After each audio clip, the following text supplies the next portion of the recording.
Hello, hello, hello, everyone. So today we're talking about hormones. Specifically, how long will it take my hormones to return to normal post-baby? This comes up all the time with my one-on-one clients. This comes up all the time in group programs. This question comes up very frequently because post-baby, we don't feel like ourselves. And we went from the state of this, state to a state where our hormones completely tank. All of our happy hormones completely tank, okay?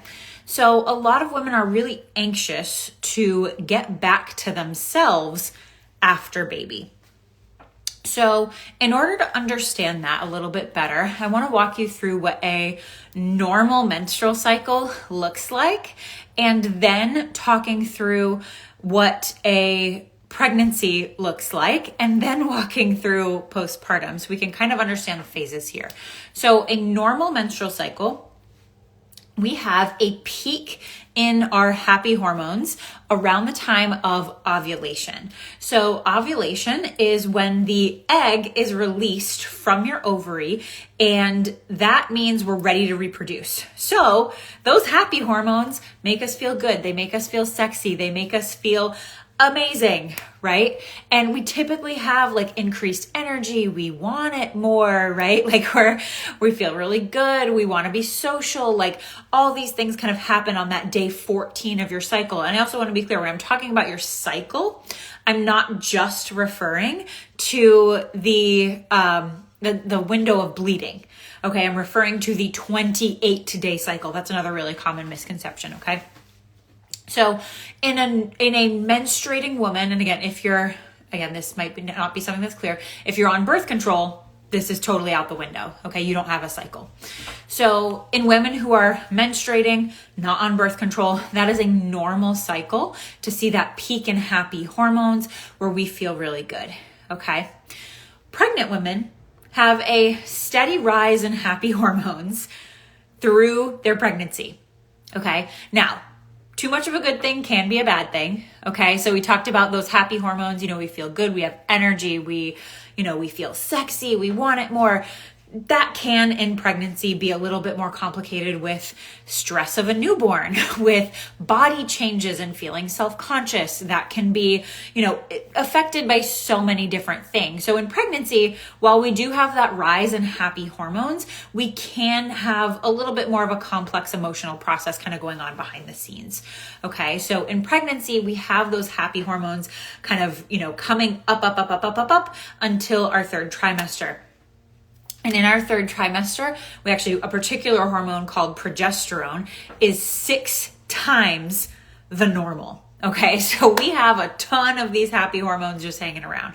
Okay. And again, that can backfire. That can also make us really emotional, right? So a lot of things going on there, okay, with those hormones in pregnancy. But as soon as we deliver the baby, those hormones tank, and they are as low as they will ever be until you are in menopause.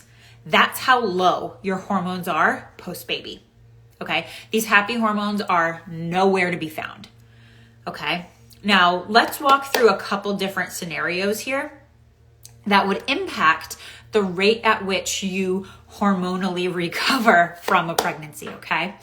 Situation number 1, if you are not breastfeeding, and again, I am not here to change anyone's mind, to convince anyone of anything, to insert an opinion. This is just science. It's just how it works. If you are not breastfeeding, okay, then you will be hormonally recovering within 6-ish months, okay, from the moment you give birth. Okay, that can be made a little bit, again, more complicated if you've had Pitocin, if you've had an epidural, if you've had any kind of medical interventions in your pregnancy, a C-section, right? Those can all impact our hormonal recovery. But in general, if you don't breastfeed, you've got about 6 months until we can, see some normal blood work come back, okay? Now, if you start breastfeeding, when you're breastfeeding, there is a couple different things at play. Number one is a hormone called oxytocin. And that hormone is a feel-good hormone. It's a bonding hormone. What helps us feel really close to our babies. It helps fight off postpartum depression. A lot of really great things happen with oxytocin, okay? But the other side of what happens is a hormone called prolactin. And that hormone is responsible for milk production, okay? Prolactin production, we can remember that, right? And that hormone, okay, prolactin, completely contradicts progesterone, which is, again, a happy hormone. So it's the pro, right? Prolactin produces milk, contradicts progesterone, okay? Pro. We can remember that. That's easy.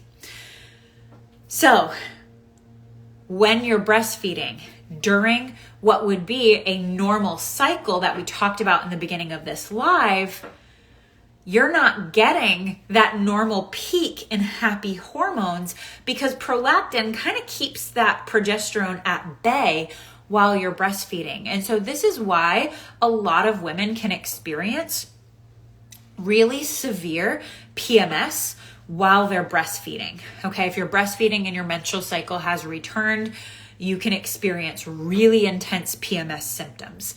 Okay, and it can be really debilitating and it can contribute to feeling like postpartum depression is, setting in. It can contribute to body image issues and relationship issues and ruminating thoughts and spiraling thoughts. That's a lot of what I see in the postpartum mamas that I work with, okay?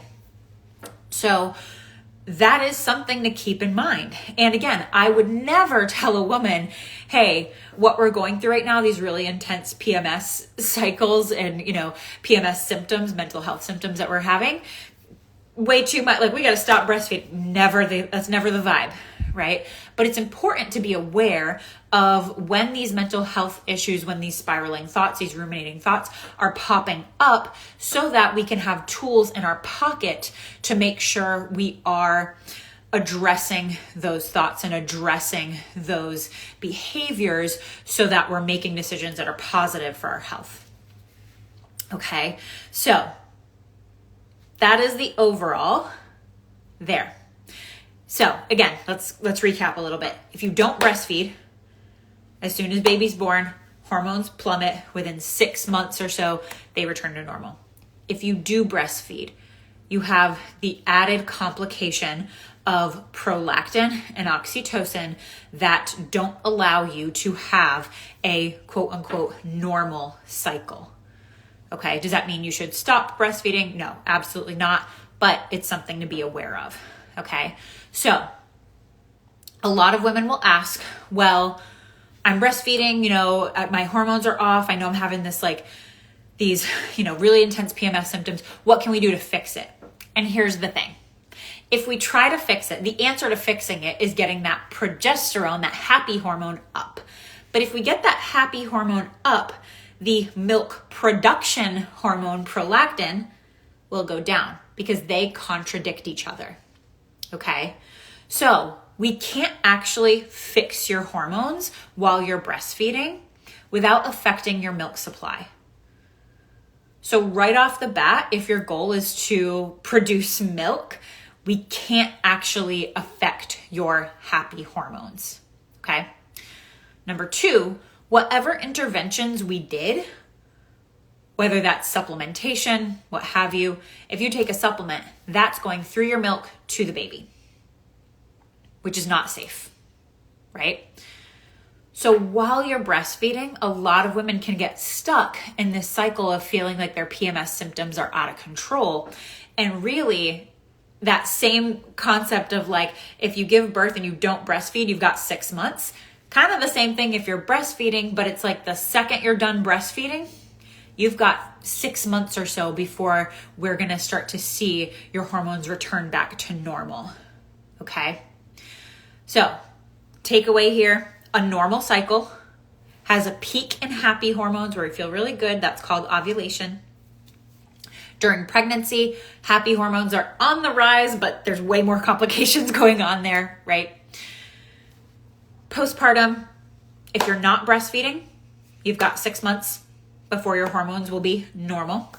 And again, I will say too, if you're not breastfeeding, you can start any kind of supplementation intervention immediately because you're not worried about milk supply. You're not worried about your supplements, whatever you're taking, getting to the baby. So if you're not breastfeeding, we have a lot more control over your hormonal health and any interventions we want to do. If you are breastfeeding, we have a lot of complications at play with milk production and happy hormones being opposites, and anything we do to change that will affect your milk supply and affect your baby. So when you're done breastfeeding, once you're donezo with breastfeeding, like done, then we can start the process of hormonal healing, and from there it takes about 6 months. Okay? So I hope this wasn't too confusing. I know I can get super sciencey in my head and dorky about this information, but I'm just, man, so passionate, and I love learning about this stuff. It's so fascinating, and I just love working with the women in my world on talking about these issues because it's something no one talks about. And I'm really grateful to be at this stage of my life and having the knowledge that I have. So one thing that I have done, and again, being grateful for where I'm at and all the knowledge that I have, is I have developed my Strong Over Skinny Moms 21-day boot camp.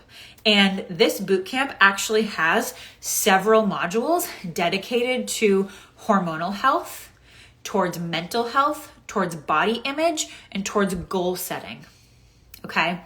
There are 10 modules as a part of this program, and a good 40% of them are dedicated to this topic, because if we have a goal of restoring our core and getting our body back, and we're really reclaiming the mom bod, as I say all the time, but we're stuck in these hormonal spirals and we don't understand them, and our mental health is suffering and our body image is suffering, then we're not going to get from point A to point B. So understanding these hormonal cycles is so important for women who are on this journey in that phase of their lives.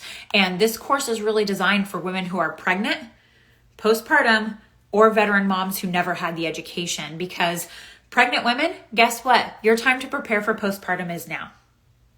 If you're not preparing for postpartum right now, how can we say that you're going to be in a good spot postpartum? We can't. We need to go into that space prepared, right? So pregnant women. Postpartum women, it's obvious why this course is for you, right?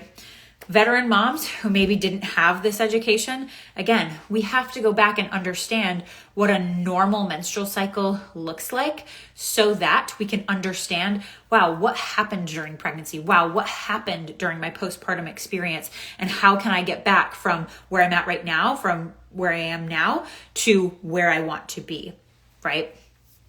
So this course, this boot camp, is designed for pregnant women, postpartum women, and veteran moms who never had the education that they needed to be successful now that they have kiddos.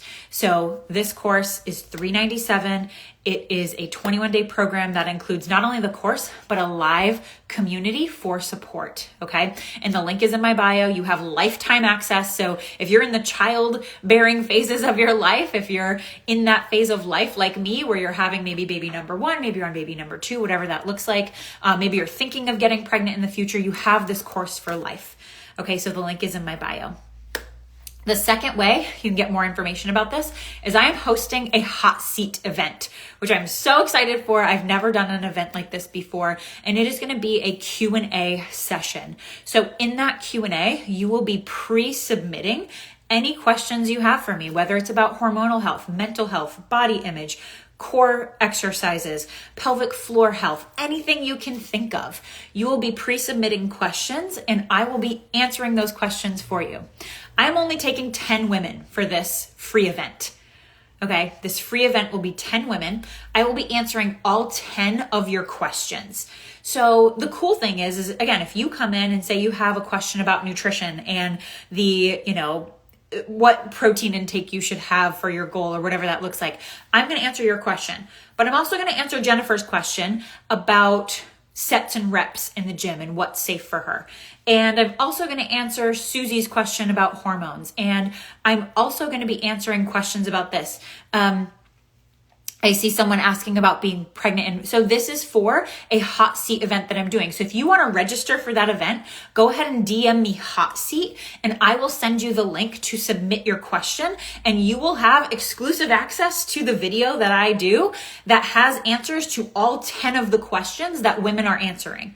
And I'm only taking 10 women. So I'm not sure of your first name, but whoever's asking the question here, go ahead and DM me hot seat and I will again send you the link to submit your question anonymously. So that way you'll have your email address sent there, and you will have access to whatever everyone asks. And I'm only taking 10 women for this. So if you want in on that hot seat event, again, it's a totally free event. You'll be submitting your question anonymously and you will have exclusive access to that recording of me answering all these questions. So go ahead and DM me hot seat. I will go ahead and send you the link to register. Okay. So it's 2 ways you can learn more about this information. And I think this question you've asked, how to manage work, personal life balance, being pregnant, please submit that question, because I guarantee you are not the only person that has that question. That is a phenomenal question and other women need to hear it too. So please send me a DM with the word hot seat or a fire emoji, and I will send you the link to register. Okay. Thank you guys so much. This was so fun. I hope you found it helpful. I'll talk to you soon.